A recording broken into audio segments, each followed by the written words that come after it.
Uma boa noite a todos, que o Mestre Jesus nos abençoe a todos nós que aqui nos encontramos e aqueles que aqui ainda não conseguiram chegar, porque também são filhos de Deus, mas nós somos mais felizes, né?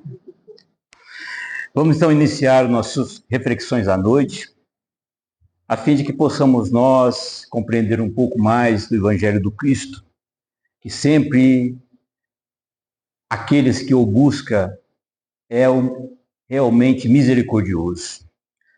O nosso personagem que irá nortear o nosso comentário da noite é um jovem de 20 e poucos anos que vive ali na região da Palestina. Esse jovem é muito querido pela sua família, pela sociedade que ali vive, aqueles pequenos povoados, porque ele é uma pessoa simpática, feliz. É o tipo de filho que todos nós queremos, mas nem sempre temos, porque faz parte da vida, né? Então esse jovem é pastor, que as profissões naquela época eram poucas. E ele era pastor de ovelha. Vivia ali com a sua fé revigorante, porque é um homem de muita fé. O que nos falta muitas vezes na vida, porque às vezes uma turbulência, às vezes bate um pouco sobre a nossa casa, sobre a nossa porta, a gente já começa a vacilar. Mas o jovem era um jovem de muita fé, muita confiança. E assim ele caminhava com a sua vida. Num determinado tempo, abateu sobre ele uma enfermidade. Essa enfermidade foi tirando dele as suas forças e levou-o para um leito.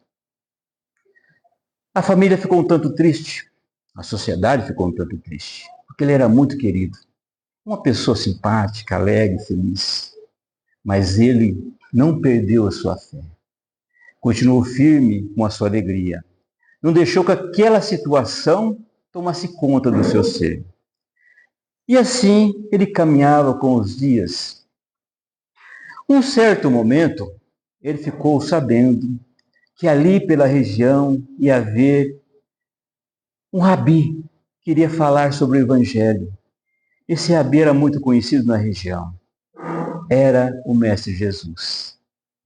Jesus ia estar pela região, ia fazer uma palestra convidando a todos para a Boa Nova. E assim, ele ficou também sabendo dos milagres do Cristo. Nossa, o Cristo faz milagre. Por que não acreditar? E assim, ele se motivou com aquela situação, convidou os irmãos que pudessem auxiliá-lo, os amigos, e assim todos se uniram. E ele improvisaram uma maca e carregaram ele para ir ao encontro do Cristo. Enquanto caminhava, porque as distâncias eram longas, não eram coisas próximas, e Cristo era motivo de muita audiência naquela época, porque, gente, Cristo é o Cristo, entendeu? Quando todas as pessoas que sabiam do Cristo iam atrás dele. Aquilo era uma realidade. E assim eles prosseguiram a caminho do encontro com Cristo. E nessa caminhada, o jovem traça uma conversa com um outro jovem também nas mesmas condições, também com as mesmas debilitações. E assim eles conseguem trocar ideias, e felizes com aquela conversa, e felizes por ir encontrar o Cristo, e motivado, né? Motivado pela aquela alegria que iam conseguir, em sua própria pessoa, aquele milagre desejado. E assim chegaram. E o Cristo então começou a falar para aquela multidão. Nós precisamos imaginar que devia ser uma grande multidão, porque todo mundo sofre. Sofre hoje, sofreu ontem e continua sofrendo, porque ainda nós vivemos um mundo de provas e expiações. Esse é o nosso mundo. Então, querer que não tem sofrimento é uma asneira, né? E todos nós que aqui estamos temos alguma dificuldade. Se alguém tem dificuldade, me fala qualquer receita que eu preciso saber. Então ali eles conversavam e aguardavam então. E o Cristo fez a sua palestra, pegou o evangelho dele, anunciou a boa nova, estimulou as pessoas, porque nós precisamos imaginar que quando o Cristo falava, é algo diferente. É algo diferente. É diferente de tudo que a gente imaginou.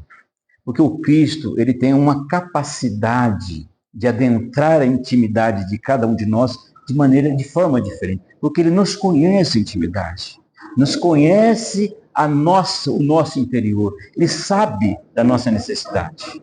Então, a palestra do Cristo foi uma bênção para todos. E aí começou a parte de assistência àqueles que eles se encontravam. Então Cristo começou a conversar com um, curava um outro, curava o outro. Em certo momento, Simão Pedro levantou. Esta vai ser a última cura do nosso Senhor, porque o nosso Senhor está cansado e ele precisa descansar. Então Cristo começa em direção ao jovem. E aquele jovem ele começa a entrar num dilema. Ele começa a entrar num dilema. Mas o meu amigo precisa de mim, mais do que eu. Não. E assim ele começou aquele diálogo com o Cristo mental, pedindo para que o Senhor curasse o amigo, não ele. Então Cristo ia em direção a ele e ele conversava com o Cristo. De repente, o Cristo passa por ele, toca a mão sobre a sua cabeleira e segue em direção do amigo. E, de encontro ao amigo, que ele havia conhecido naquela caminhada, ele o cura. O jovem volta para casa e os familiares um tanto revoltados. Mas como? Você pediu para o Cristo curar o amigo? Você precisa mais do que ele. Porque a gente é inconformado, né? A gente não quer. Enquanto o benefício é para nós, tudo bem. Para o outro, não. Primeiro para nós. Mas ele não se mostrava insatisfeito com a atitude dele. Passado alguns dias, ele começa a sentir uma certa melhora nas suas pernas. E ele parece que começa a ganhar o movimento novamente. E realmente ele consegue aquilo que tanto desejava, que era a cura, a sua cura, a cura do seu corpo físico. Essa pequena passagem nos permite algumas reflexões. A primeira reflexão que nós gostaríamos de fazer aqui é que tudo, mas tudo na vida, precisa fazer algum esforço. E tudo. Todos os dias da nossa vida, nós saímos para o nosso trabalho. Isso é um esforço. Isso é um esforço. Para buscar o Cristo, também se faz esforço. Nós estamos aqui buscando quem? É o Cristo. Então, este é o nosso esforço. Este é o nosso compromisso. E às vezes aqui comparecemos também para buscar algo para a nossa necessidade. Mas às vezes a gente não consegue aquilo que nós desejamos. E isso nos causa um certo desânimo, nos causa um certo apatia, aquele sentimento, nossa, mas eu busco tanto recurso, mas não chega para mim. Chega, mas não chega como a gente gostaria que chegasse. Porque se chegasse como a gente gostaria que chegasse, talvez a gente não fizesse o esforço de continuar perseverando e vivo. A gente precisa de entender essas coisas. Eu venho aqui somente para buscar o recurso que eu preciso, vir buscar o Cristo. Essa que é a pergunta. Por que nós levamos em essência o que é? É a casa, o carro, a família? Nós levamos só o recurso que a gente construiu. Quais os recursos que eu construo todos os dias da minha vida? É isso que eu levo daqui. Então, a perseverança é uma necessidade. Aquele jovem, para buscar o recurso que o Cristo tinha, ele teve que fazer uma caminhada. E além da caminhada, ele necessitou da ajuda das pessoas. Porque se os seus irmãos, os seus amigos não o levassem, ele não conseguiria chegar lá. Então, todos nós necessitamos um do outro.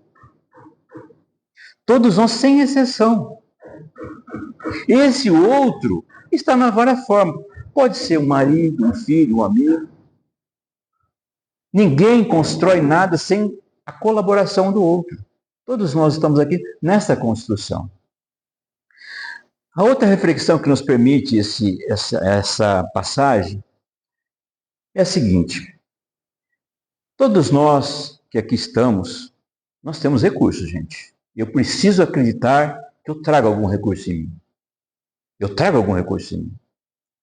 E quando nós chegamos aqui, eu trago este recurso. Esses recursos são reunidos, porque o Senhor me deseja sincero, a providência divina e os amigos espirituais que aqui trabalham em nome de nosso Senhor Jesus Cristo, utiliza destes recursos que cada qual de nós traz para elaborar e ampliar e dar em benefício daqueles que necessitam muito mais. Então, aqui, todos nós trazemos recursos. Porque quando Jesus faz um milagre, ele utiliza do quê? Dos recursos. Lógico, Jesus tem muito recurso, mas ele utiliza todos os recursos das pessoas que estão ali. E quando ele passou pelo jovem, passou a mão na sua cabeça, o que ele estava dando? Ele estava dando um passe naquele jovem. Era um passe que ele estava dando ali. Depositando sobre a sua cabeça os recursos que ele necessitava. Então, nós precisamos entender que nós somos potencialidades com muito recurso. E eu preciso fazer isso, eu desejar isso aí. Porque a gente às vezes não acredita em nós mesmos. Eu não acredito, às vezes a gente não acredita no nosso potencial. Não acredito no nosso potencial. Então, essa é uma outra reflexão que nós gostaríamos de fazer sobre esse tema. Porque cada qual de nós está numa jornada. Está numa jornada. Nós vemos aqui pessoas mais novas, pessoas maduras, pessoas como eu, que já está descendo a escada. Eu costumo dizer que a vida nos oferece dois instrumentos. Dois instrumentos. Quando a vida nos apresenta a dor, ela nos está dando dois instrumentos para nós. Ela está dando uma pá e uma escada. Eu posso utilizar qual instrumento que desejar. Porque tem uns que desejam a pá. Faz um buraco, enterra dentro e fica lá sofrendo. E tem outros que utiliza desta dor e constrói uma escada. Para que essa dor eleve ela. Então, é o olhar de cada um de nós na dificuldade que nós estamos vivenciando na vida. Como é que eu estou vendo a minha dificuldade? Eu não estou aqui dizendo que eu tenho que aceitar a dificuldade. Não, estou dizendo aqui que eu tenho que movimentar na minha dificuldade. A minha dificuldade não pode ser motivo de paralisação. Porque a gente estaciona. Isso é péssimo. Isso é péssimo.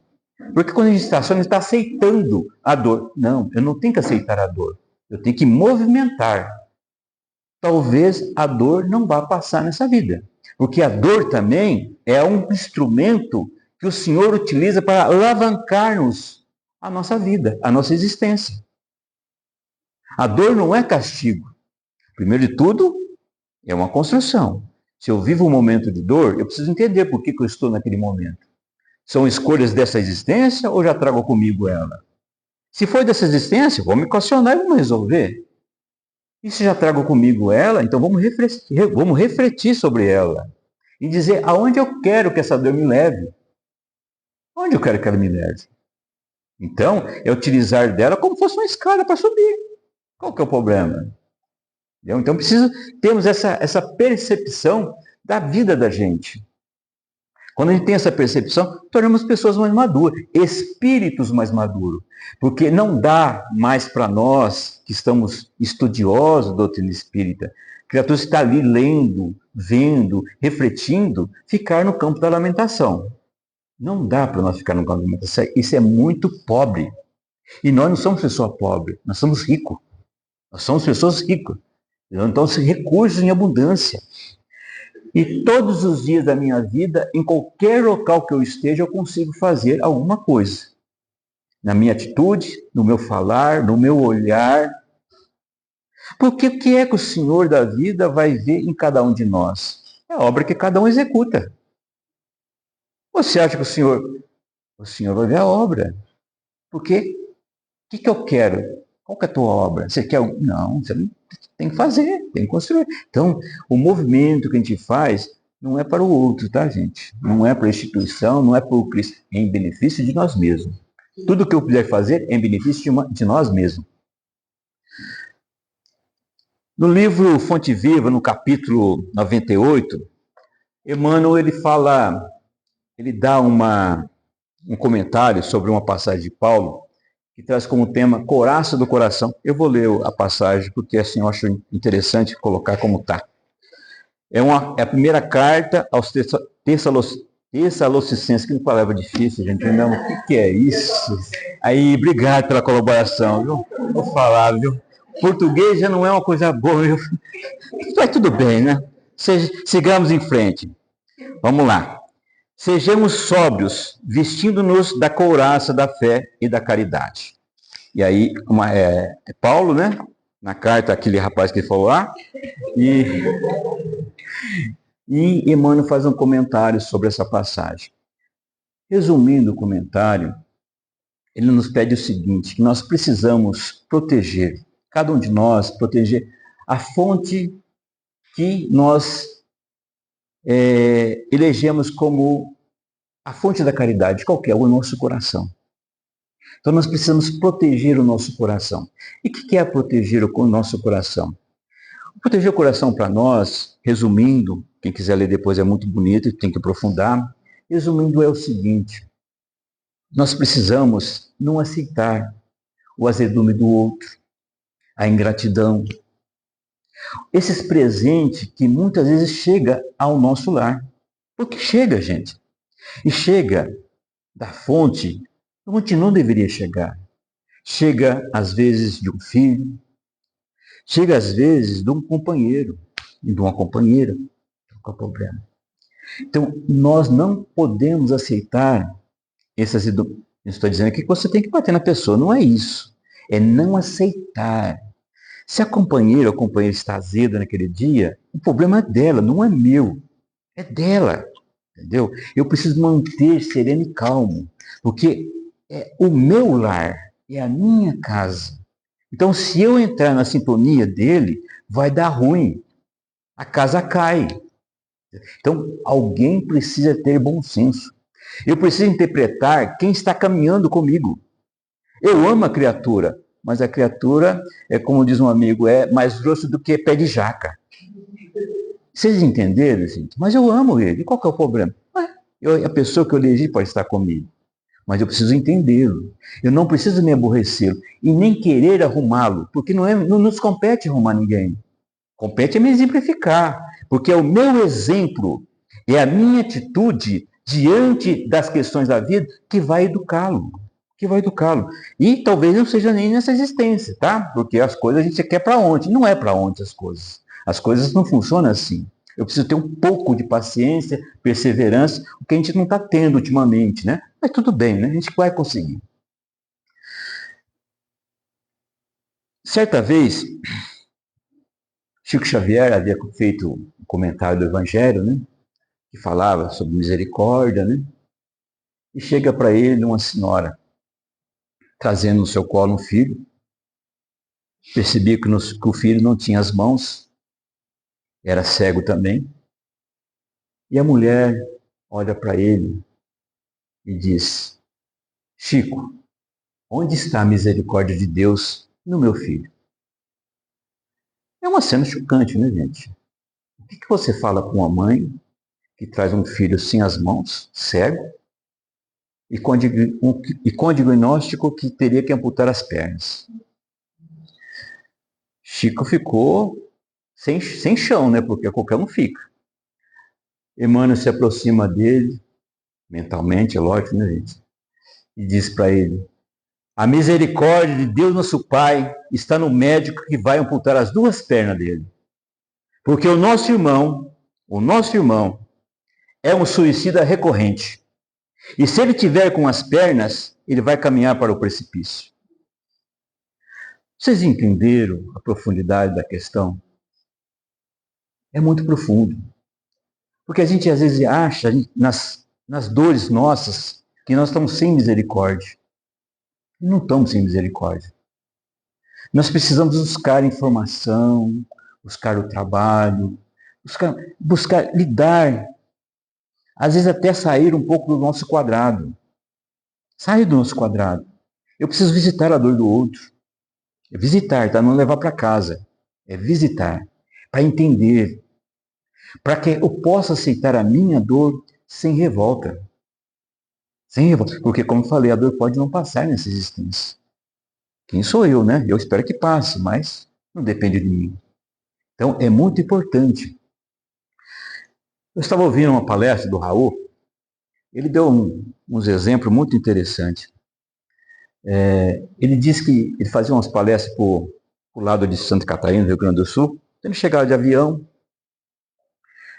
e sempre tinha os amigos que o receberam. E naquele dia ele percebeu que um casal não se encontrava lá. Um casal muito querido e tal. E ele pergunta, cadê o casal? Aí o pessoal fala, Raul, você não sabe o que aconteceu. A esposa do fulano foi diagnosticada com câncer. Muito agressivo, muito agressivo. O médico não deu 6 meses para ela. Então é agressivo mesmo, hein? Mas eu gostaria de visitá-lo. Gostaria de visitá-lo, visitar a família, ver como é que tá.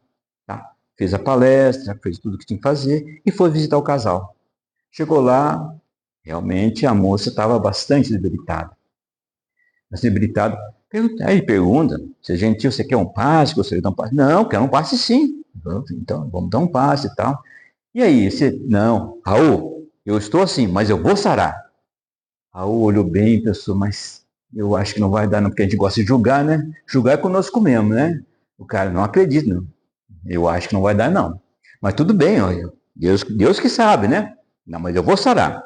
Porque se Deus me colocou aqui, ele vai me tirar. E assim, passou-se os meses, Raul voltou novamente ao mesmo local para fazer a palestra. Esqueci da informação. Essa moça, ela era responsável por um orfanato com 50 meninas, fora os 3 filhos que tinha. Então, ela comentava, se o senhor, as minhas meninas precisam de mim, o senhor vai me pôr de pé novamente. Passou-se o tempo, Raul voltou novamente na região, e quando ele chega lá, olha quem estava lá. Era o marido da moça. Mas a mulher não era a mesma. A mulher dele era loura, que você está morena, está estranho esse negócio, cabelo escuro. Nossa, não esperou nem morrer, já colocou outro no lugar. Porque a gente gosta de julgar, né? Fez a palestra e tal. E ele olhando para o casal. Falou, não, que não aguentou. Passou a palestra, o pessoal foi cumprimentá-lo. O rapaz chega para ele, Raul, você conhece ela? Não conheço, não. Aí quando ela deu, sorriu, falou, essa é minha esposa, Raul. Agora eu conheci. Eu falei para você, Raul, que eu ia sarar.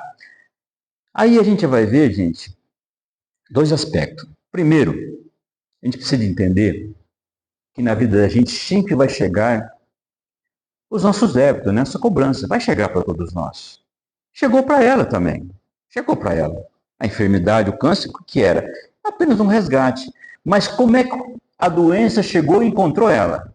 Encontrou ela trabalhando no bem. Mas ela não deixou passar pela prova dela. Passou pela prova dela e saiu. Então, as doenças, as cobranças vão chegar a cada um de nós. Porque falar que não vai ter, gente, é uma ilusão, tá? E aqui a gente não está enganando ninguém. Vai chegar a nossa conta. Mas quando chegar a nossa conta, como é que vai nos encontrar? Otimista, feliz e trabalhando. Quando eu falo trabalhar, gente, eu não preciso estar trabalhando todo dia na casa. Eu tenho a possibilidade de trabalhar todos os dias na casa porque eu não tenho um filho e sou eu e minha esposa. Mas essa é a minha vida. Essa é a minha vida. Às vezes a pessoa tem filho, tem tantos compromissos, ela não pode comparecer. A instituição agora elegeu. Mas como eu venho e como eu faço o meu trabalho? Se eu puder dar um dia e 1 hora por dia, mas como eu dou um dia e 1 hora por dia? Isso faz a diferença. Tá? A outra situação é um pouco semelhante a essa. A Raul está fazendo uma palestra, né? Aí no final da palestra, ele foi procurado por um rapaz. O rapaz chegou a ele com educação. Senhor Raul, eu gostaria de dar uma palavra com o senhor. Pois não, o que eu posso ajudar? Aquele casal ali é meu pai e minha mãe. E a minha mãe, de uns tempos para cá, ela começou a falar que estava com câncer, estava com câncer, estava com câncer. Nós levamos ela no médico da nossa cidade.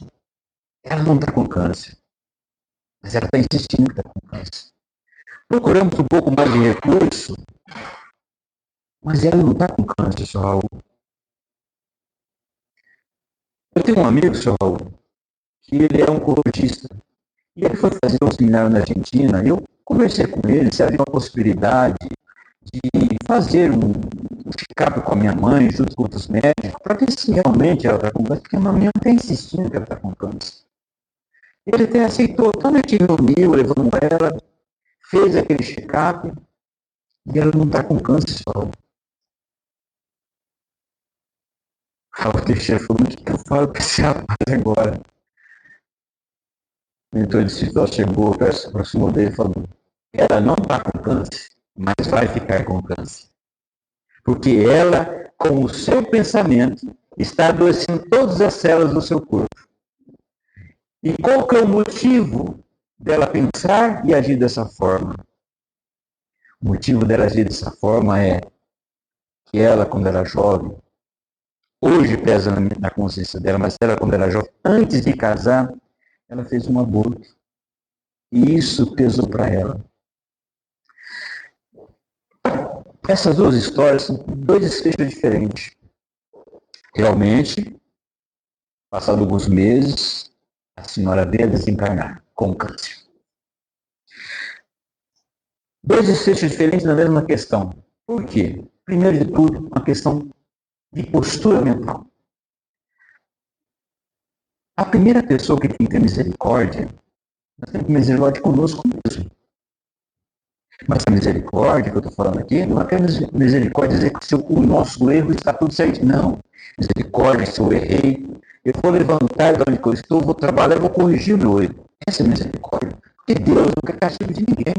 Nunca quis castigo de ninguém. A pessoa que se castiga com o seu próprio pensamento. Ao invés de utilizar esse recurso, que é o pensamento, para trabalhar, para movimentar, ela utiliza para se castigar. Isso é péssimo, é péssimo. E precisa sair dessa zona e começar a ter mais alegria. Olha, gente, alegria, paciência, amor, são algo que a gente constrói todo dia.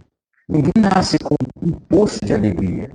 É recurso que cada um vai adquirindo ao longo da existência. Não tem como ser diferente, mas eu preciso ter alegria. Sair dessa zona de pensamento negativo, esse peso que é de perseguição que a gente tem. E às vezes tem pesca que está perseguindo a gente. Perseguindo, gente. A gente dá campo para os amigos espirituais, porque, vamos ser sinceros, todos nós aqui tem a sua cota de amigo espiritual, né? E qual tipo de amigo espiritual que eu tenho? É só ver o seu pensamento. Qual que é o nível de pensamento que eu tenho? É a cota de amigo. É por isso que eu trabalho todo dia. Todo dia eu falo meus amigos que são espíritas. Eu tenho aquele esquema. Ué, é meus amigos, tem que vai me acompanhar. Agora, qual lugar melhor para levar eles? Não tem lugar melhor. Então, ou eles caminham comigo ou desistem. É mais ou menos assim que funciona a vida da gente. Mais ou menos assim. Dessa maneira. Então, misericórdia, todos nós podemos ser conosco mesmo. Mas a misericórdia que movimenta para o trabalho, que movimenta para sair da zona de conforto em que nós nos colocamos, mas nós precisamos sair. Então, recurso no Senhor Jesus Cristo tem abundância todos os dias. Todos os dias o Senhor da vida derrama sobre cada um de nós uma abundância de recursos. Mas, infelizmente, a gente abre o guarda-chuva e deixa o recurso cair do lado. Porque eu não quero. Então, vai sofrer um pouquinho mais, até dizer, não, Senhor, eu preciso do Senhor.